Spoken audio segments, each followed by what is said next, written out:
ओम शांति। कहानी साच को आश नहीं। सत्य मार्ग पर अडित रहने वालों पर कष्ट चाहे जितने आए, वे अपने धर्म के पथ पर चलते हुए विजय श्री को प्राप्त कर लेते हैं। राजा हरिश्चंद्र ने सत्य का पालन करते हुए पत्नी और पुत्र तक को कष्टों में डाल दिया था।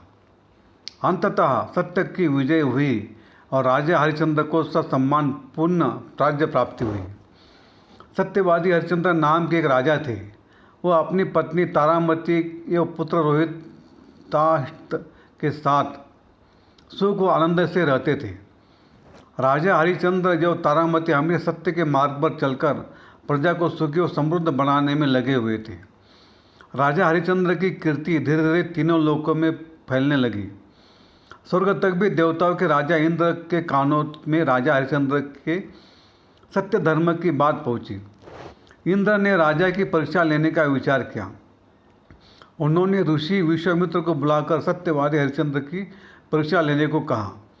ऋषि विश्वामित्र सत्यवादी हरिश्चंद्र के पास गए और दान में राजा का समस्त राज्य और संपत्ति को मांग लिया। राजा ने उन्हें वो दे दिया।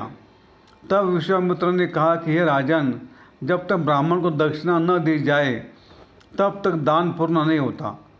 राजा ने कहा, हे महर्षि, मैं अभी अभी आपको अपना सारा धन संपत्ति राज्य सभी में दान में दे चुका हूँ।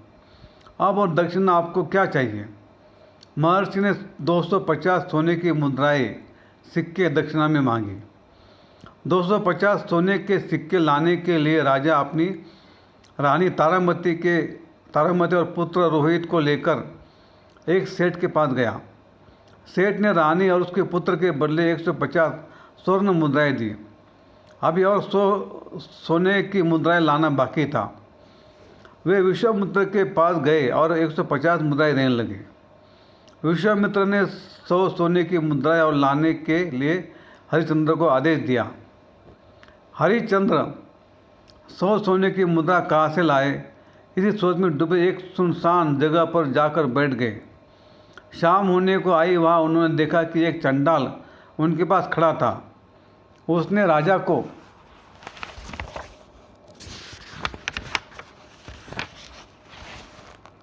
वहाँ से चले जाने के लिए कहा।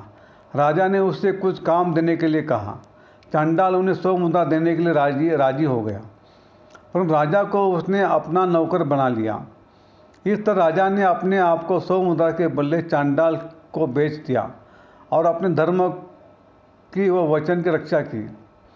कुछ दिनों बाद जब पुत्र रोहिताश्व को सर्प ने डस लिया, तब उसकी माँ तारामती अपने मृत पुत्र को लेकर संस्कार के लिए स्मशान घाट गई।